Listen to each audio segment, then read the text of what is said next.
মা খাদিজাতুল কুবরা রাদিয়াল্লাহু তাআলা আনহা রাসূলে পাকের সততা দেখে, রাসূলে পাকের ন্যায় নিষ্ঠা দেখে, রাসূলে পাকের ন্যায়পরায়ণতা দেখে আল্লাহর হাবিবকে বিবাহের প্রস্তাব দিলেন। বড় করে বলুন সুবহানাল্লাহ।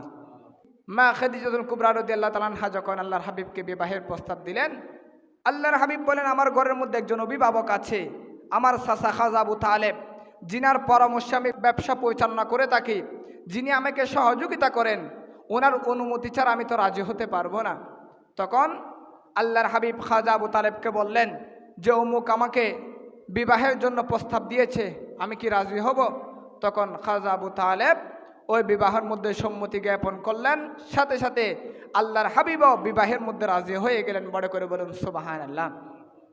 এখান থেকে একটা শিক্ষা যে কেউ যদি আপনাকে বিবাহের প্রস্তাব দেয়, আপনার উচিত হচ্ছে সর্বপ্রথম আপনার অভিভাবককে জানানো। অভিভাবককে জানানো। অভিভাবককে না জানিয়ে গোপনে বিবাহের মধ্যে কোনো বরকত নাই, কোনো নিয়ামত নাই।